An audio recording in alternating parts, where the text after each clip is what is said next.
Whizbang's workshop is finally here, with it bringing new cards and new decks to try out. I prepared 12 brand new lists for you all to try out for the day one meta of this set. So let's begin with the Death Knight list. This list is going to be centered around Hand Buff, a deck that I've been trying to make work for quite a long time. However, now we have Lesser Spinal Spellstone and Amateur Puppeteer as ways to buff up undeads within our hand, and a big payoff in the form of Darkthorn Quilter. Essentially, the game plan is to buff up this as much as humanly possible, and then slam down a Sinister Soul Cage in order to get additional copies, so you can do a bunch of damage to your opponent's board and their face at the end of each of your individual turns. We also will be using a little bit of a small plague package within this deck just as a backup plan in case our hand buff cards don't work out, using Death Growl as a way to merge these two ideas together. Now, let's get onto the Demon Hunter list, which is actually one of the decks that I'm most excited for. Ignore the fact that this says Wild. The official deck tracker has not been updated to include the new core set. But the idea behind this is going to be red card Demon Hunter, using Magtheridon as our big win condition, where we're going to find ways to cheat this card out as quickly as humanly possible, then using the Crimson Expanse location in order to get additional copies to overwhelm our opponent with multiple instances of 3 damage to all enemies in a single turn, and then finish them off with a 12-12 if they survive long enough. This deck should be perfect against any board-based deck, as nothing should be able to survive the Wrath of Magtheridon. Now for Druid, we are going to be getting into Miracle Druid. Miracle Druid, this set is getting a lot of support. We are going to be using Calferero in this list as a way to get additional copies of our new Owl Legendary. This card gives your spells double bonus from spell damage, thus making it pretty easy to OTK our opponents by using a single swipe that will be back in standard rotation, and using things like Sparkling File in order to discount other direct damaging spells. And to fill into Calferero, we're essentially going to be using some of the token generating cards, Druid. However, it fits perfectly within this deck too. For Hunter, we have Token Hunter, or Rat. We are the rats, aka Dog Hunter. The idea behind this is we're going to be using the new RC Rampage card in order to fill our board with a bunch of tokens that we can then easily buff up through things like Saddled Up or Painted Canvasor. Both of these cards will allow us to overwhelm our opponent with really hard to remove minions. We can also use Hemet Foam Marksman as a way to get additional advantage off of each of our tokens being destroyed. If you're a fan of Face Hunter, this should be the perfect deck for you. Let's charge into Paladin's list, which will be Hand Buff Paladin. The idea behind this is Southsea's deckhand is back in rotation. That has charge whenever you have a weapon equipped.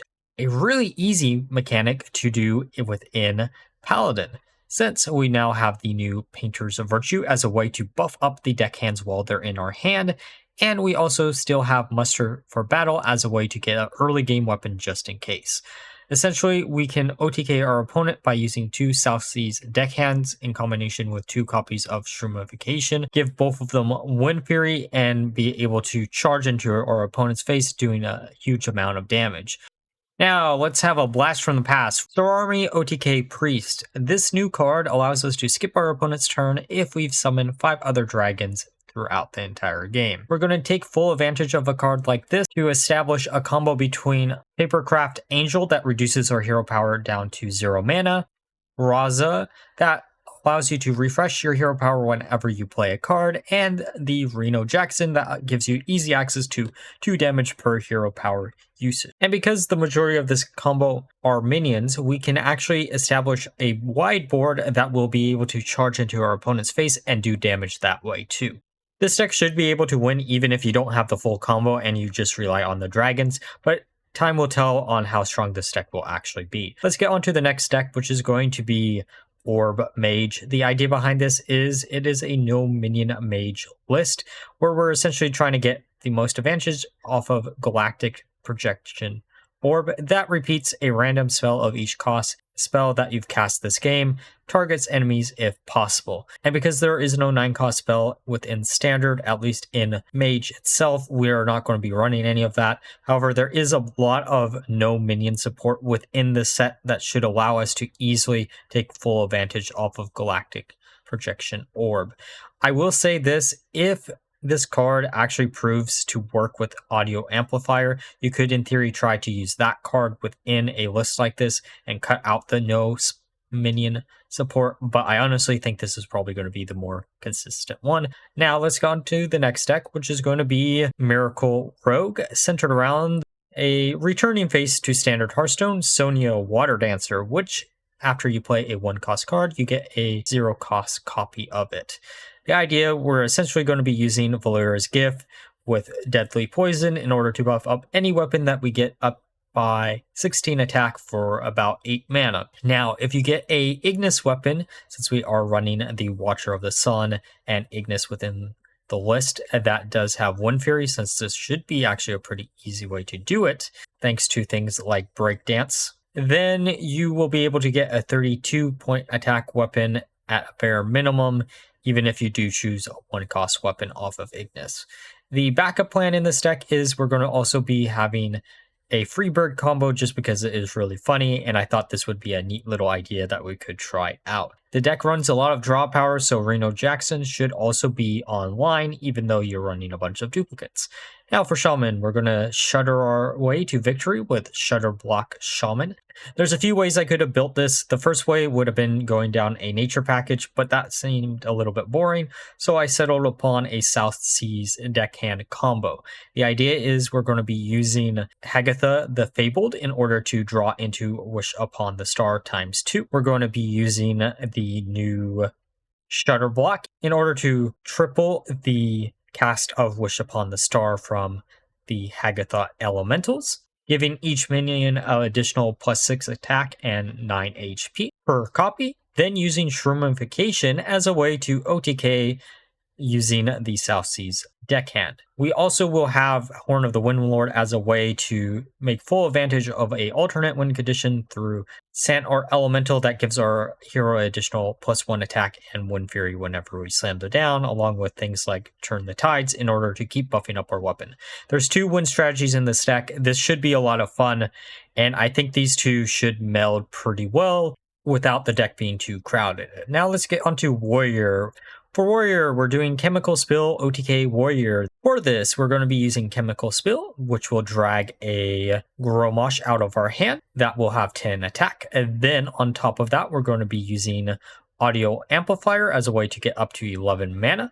Then using the 2 copies of Battlesworn Faceless in order to have 30 points of damage to our opponent's face in a single turn. Also worth mentioning, we do have a backup plan through Inventor Boom and Testing Dummy, which at bare minimum are going to be a total of 16 damage to our opponent's face, or even the backup plan of Odin, just because I feel like this card is going to be incredibly strong, and there's no reason not to run him in a deck that is centered around having a lot of armor to survive until the late game. It's also worth mentioning, I forgot to put Black Rock and Roll, so you could easily swap one of the Trial by Fires for that Black Rock and Roll if you want to. Now for the class that I'm most excited for, Wheel of Death Warlock. For this, I actually prepared 2 lists. One that will be a deep draw variant where we're going to draw through our entire deck so we can activate good old Reno Jackson, and the other one is not going to worry about that and only running 1-ofs. The variant where we're running duplicates and drawing through the entire thing is going to be very close to Encroaching Insanity Warlock, which saw play in the last 2 sets, but thanks to Darkbane rotating out, I think that deck is probably pretty dead.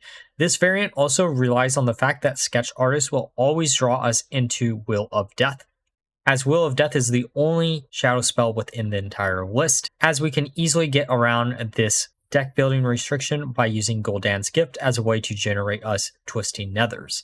We also will be using things like Photographer, Tony, and Symphony of Sins in order to refill our deck after we slam down the Wheel of Death so we can survive long enough through all the AoE tools that we have access to. The other version is essentially the same game plan, however this deck just runs as many removal tools in the main deck as humanly possible, deck building restriction of Sketch Artists.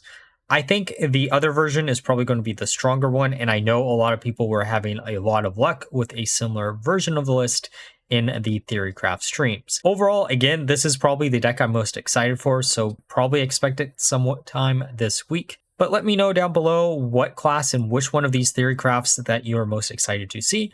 And also let me know if you like the new model or not. I really enjoyed this model. I spent a lot of time on this one, and it turned out great in my opinion. But like always, if you enjoyed the video, please like, comment, and subscribe. Until next time, bye-bye.